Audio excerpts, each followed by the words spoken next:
Hello students, in previous classes we discussed about Gauss theorem and its derivation. Today we discuss some applications related to Gauss theorem. First application is electric field due to a uniformly charged long straight wire. Means हमको एक long straight wire जो कि uniformly charge है उसके कारण हमको किसी point पर इलेक्ट्रिक फील्ड की वैल्यू निकालनी है। सबसे पहले हम क्या करेंगे कि एक लॉन्ग स्ट्रेट वायर कंसीडर कर लेते हैं।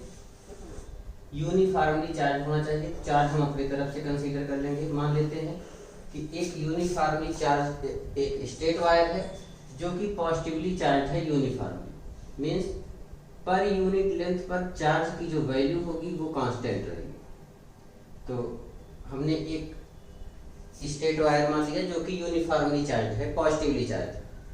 अब इस वायर के कारण किसी पॉइंट पर मान लेते हैं वायर से एक पॉइंट है P स्मॉल r डिस्टेंस पर, जिस पर हमको इलेक्ट्रिक फील्ड की वैल्यू निकालनी है with the help of Gauss theorem. तो गॉस थ्योरम के हेल्प से अगर हमको इलेक्ट्रिक फील्ड की वैल्यू निकालनी है तो गॉस थ्योरम का स्टेटमेंट कहता है या गॉस थ्योरम किस बेस पर वर्क करता है, वो वर्क करता है किसी क्लोज सरफेस के कारण। तो यहां पर हमारे पास एक क्लोज सरफेस होना चाहिए, तो वो हम अपनी तरफ से सपोज करेंगे और ऐसा क्लोज सरफेस हम सपोज करेंगे कि उस क्लोज सरफेस के अंदर आपका ये वायर आ जाए। तो स्ट्रेट है वायर, इसके लिए हम जो गॉसियन या जो क्लोज सरफेस होता है उसको गॉसियन सरफेस कहा जाता है। एक जो क्लोज सरफेस कंसीडर करेंगे वो सिलेंड्रिकल रहेगा, तो ये उसके सेंटर उसके एक्सिस पर लाई करेगा वायर और इसके चारों ओर सिलेंडर हो जाएगा। तो हमने क्या किया कि आर जितनी डिस्टेंस पर जितने पॉइंट जितनी डिस्टेंस पर है उतनी डिस्टेंस या उतने ही रेडियस का आप सिलेंडर मानेंगे, यहाँ पे कंसीडर करेंगे, जिसे आप गॉसियन सरफेस कहते हैं। तो हम आर रेडियस का और लेंथ अपनी तरफ से कोई कंसीडर कर लीजिए, मान लेते हैं यल लेंथ का। तो हम यल लेंथ का और स्मॉल आर रेडियस का एक सिलेंडर इसके चारों ओर इस तरह से कंसीडर करेंगे कि ये जो वायर है आपका लॉन्ग स्ट्रेट वायर है, ये इस सिलेंडर के एक्सिस पर लाई है। ये हमने एक सिलेंडर कंसीडर कर लिया जिसकी लेंथ कितनी है यल। इसका मतलब ये हो गया कि अगर हमने यल लेंथ का सिलेंडर कंसीडर किया हुआ है तो इस यल लेंथ के सिलेंडर के अंदर इस पूरे वायर क्योंकि लॉन्ग है अपर और डाउन, तो इसके अंदर वायर का केवल यल लेंथ ही कंसीडर होगा। बाकी इस सिलेंडर के अंदर मींस गॉसियन सरफेस के अंदर टोटल वायर का कितना लेंथ आ रहा है, केवल यल। अब इसी के कारण हमको पॉइंट P पर इलेक्ट्रिक फील्ड की वैल्यू निकालनी है। तो हम क्या करेंगे, सबसे पहले समझ लिया जाए। तो हमने माना एक वायर है इनफाइनाइट लेंथ का लॉन्ग स्ट्रेट वायर है जो कि यूनिफॉर्मली चार्ज है। मान लेते हैं कि इस वायर पर suppose linear charge density of wire is lambda. अब यूनिट की बात करें कूलम पर मीटर। अब लीनियर चार्ज डेंसिटी क्या है, जो भी वायर कंसीडर किया गया है उसके per unit length per unit length का मतलब 1 मीटर लेंथ का टोटल चार्ज कितना है, उसी को लीनियर चार्ज डेंसिटी कहा जाता है। तो हम यहाँ पे कंसीडर कर लेते हैं कि यल लेंथ का जो वायर है उसका चार्ज कितना है Q। Suppose charge of wire of length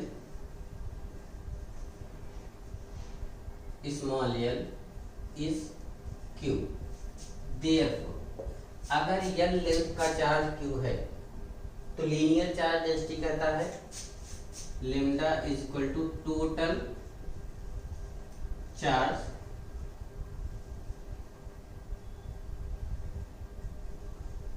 upon total length. अब टोटल चार्ज हमने क्यू माना हुआ है और टोटल लेंथ कितनी है एल, मींस लेमडा जो लीनियर चार्ज डेंसिटी है वो किस पे डिपेंड करेगा, लेंथ और चार्ज पर। क्यू अपॉन एल ये हो जाएगा क्यू कूलम और अपॉन लेंथ मीटर।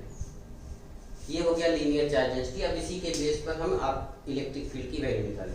चलिए भाई बात करते हैं। ये जो आपने गॉसियन सरफेस माना हुआ है सिलेंड्रिकल, जैसे ये, इसमें दो तरीके के सरफेस होते हैं। एक सिलेंडर है ये सरफेस जिसको कर्व्ड सरफेस कहा जाता है, ये ऊपर का सरफेस और ये नीचे का सरफेस ये प्लेन सरफेस कहा जाता है। दो तरीके के सरफेस हो गए, कर्व्ड और प्लेन। तो हमको कर्व्ड सरफेस के कारण इलेक्ट्रिक फील्ड अलग से निकालना है और इसके कारण अलग। तो गॉस थ्योरम का यूज करना है। तो गॉस थ्योरम में निकाला जाता है इलेक्ट्रिक फ्लक्स, मींस यहाँ पर पहले हमको इलेक्ट्रिक फ्लक्स निकालना है in terms of electric field. तो ध्यान दीजिए, हमने कहा दो तरीके के सरफेस हैं। सबसे पहले पॉइंट P की बात कर लेते हैं। पॉइंट P किस सरफेस पर है, कर्व्ड सरफेस पर। पॉइंट P किस सरफेस पर है, कर्व्ड सरफेस पर। तो सबसे पहले हम इस पॉइंट P जो कि r डिस्टेंस पर है इसके चारों ओर हम कर्व सरफेस पर मानेंगे एक स्मॉल एरिया कंसीडर कर लेते हैं, स्मॉल एरिया dA। अब कर्व सिलेंड्रिकल ऐसा होता है कि इसके सरफेस पर अगर हम परपेंडिकुलर ड्रा करेंगे तो वो इस वायर से होकर जाएगा। तो यहाँ पर जो एरिया वेक्टर होगा इस सरफेस का, ये सरफेस के परपेंडिकुलर, और इस वायर के कारण इस पॉइंट पर मान लेते हैं इलेक्ट्रिक फील्ड कितना है, वेक्टर ई। इसकी डायरेक्शन क्या होगी, ये भी सरफेस के परपेंडिकुलर होगा जिस डायरेक्शन में आपका है वेक्टर डी ए। दोनों सेम डायरेक्शन में होंगे कर्व सरफेस के लिए। अब बात करते हैं जो प्लेन सरफेस है। प्लेन सरफेस ऐसे है, ये प्लेन है, यहां पर अगर हमने एरिया कंसीडर किया, ये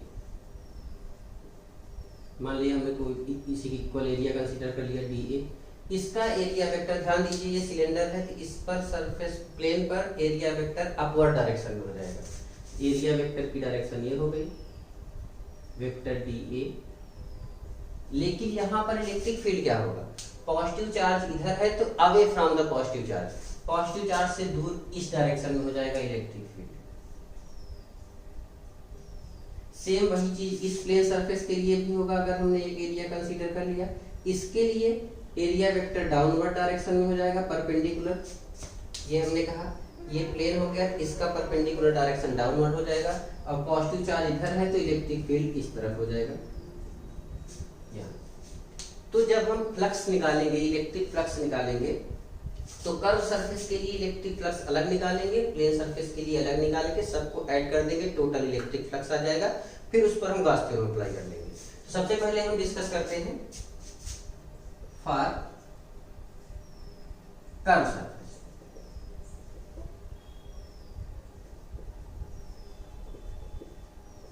कर्व सरफेस पे ध्यान दीजिए, फ्लक्स की वैल्यू होती है, मान लेते हैं कर्व सरफेस के लिए फ्लक्स कितना है, फाई सफिक्स सी, सी डिनोट करता है कर्व सरफेस के लिए।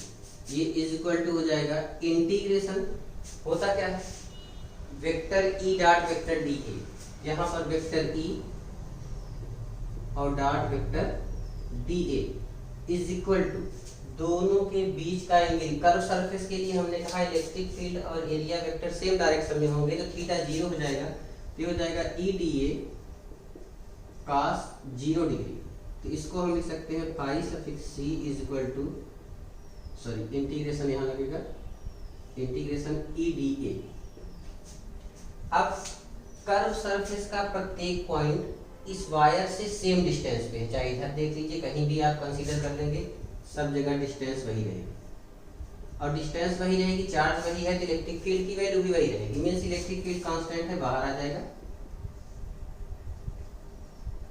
D A, integration D A. D A curve surface पर स्मॉल एरिया है, इंटीग्रेशन कर दिया मींस टोटल जो कर्व सरफेस है उसका एरिया। टोटल कर्व सरफेस का एरिया कितना होता है, सिलेंडर का, सिलेंडर का टोटल कर्व सरफेस का एरिया होता है 2 pi R H. Are radius होता है, एच उसका हाइट, तो हाइट क्या यहाँ पे क्या हो जाएगा, लेंथ, ये इक्वल टू हो जाएगा therefore phi suffix c equal to e और इनटू 2 पाई आर, यच हमने कहा यच के स्थान पर यल, इसको हमने बना दिया इक्वेशन फर्स्ट। ये आपका आ गया कर्व सरफेस के लिए।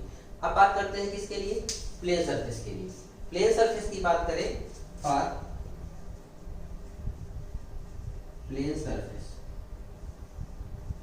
चलिए भाई प्लेन सरफेस में ध्यान दीजिए दोनों के बीच का एंगल कितना है, एरिया वेक्टर और इसका 90 डिग्री, यहाँ भी 90 डिग्री, यहाँ पर हम कंसीडर करेंगे दो प्लेन सरफेस है, तो phi suffix P plane surface equal to integration vector E dot vector D A, मान लीजिए ऊपर वाले सरफेस के लिए, plus integration vector E dot vector D A, दोनों में आएगा कास वो, लेकिन कास 90 हो जाएगा, दोनों कास 90 की वैल्यू होती है 0, तो ये भी हो गया 0 plus 0 equal to means plane surface के लिए टोटल वैल्यू हो जाएगी 0।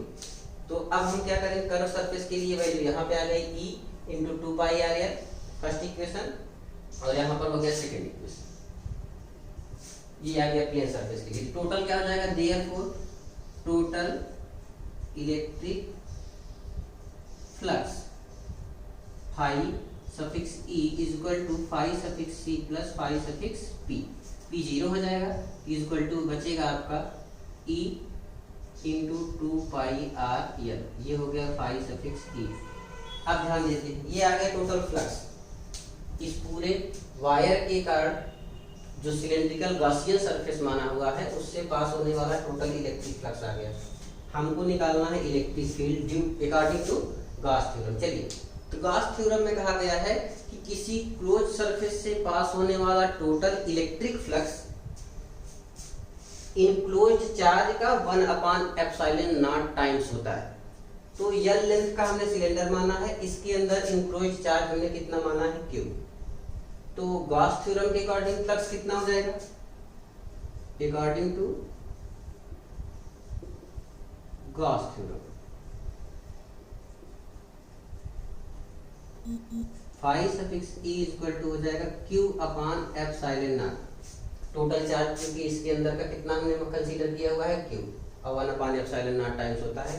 यहाँ पे टोटल फ्लक्स आ गया अकॉर्डिंग टू गॉस थ्योरम, यहाँ पर टोटल फ्लक्स आ गया in terms of electric field, दोनों को कंपेयर कर देंगे, यहाँ से हो जाएगा देयरफॉर E इक्वल टू, देखिए लेफ्ट हैंड साइड इक्वल है, राइट हैंड साइड इक्वल हो जाएगा, सॉरी E इक्वल टू नहीं, E into 2 pi R L, अब इक्वल टू हो जाएगा Q/ε0। अब यहाँ से हमको केवल इलेक्ट्रिक फील्ड की वैल्यू चाहिए, तो E की वैल्यू निकाल लेते हैं, देयरफॉर E इक्वल टू हो जाएगा 2 पाई को ε0 के साथ कर देते हैं, तो यहाँ पे हो जाएगा 1/2 पाई ε0, और बचा क्या, Q यहाँ पे बचा है अपान, ये कितना हो जाएगा R इंटू एल। अब ध्यान दीजिए Q/L को यहाँ से हटाएंगे, Q/L कहाँ पे है, ये Q/L इक्वल टू कितना है, लेमडा, जिसे आप लीनियर चार्ज डेंसिटी कहते हैं, और E इक्वल टू यहाँ पर Q/L के स्थान पे हम रख देंगे लेमडा, 1/2 पाई ε0, Q हट जाएगा, Q के स्थान पे आ जाएगा लेमडा अपान R। इसी को अगर आप चाहें तो 2 से आप ऊपर नीचे मल्टीप्लाई कर देंगे, तो यहाँ पे आ जाएगा 4 पाई ε0, और 2 यहाँ पे मल्टीप्लाई हो जाएगा 2 लेमडा अपान,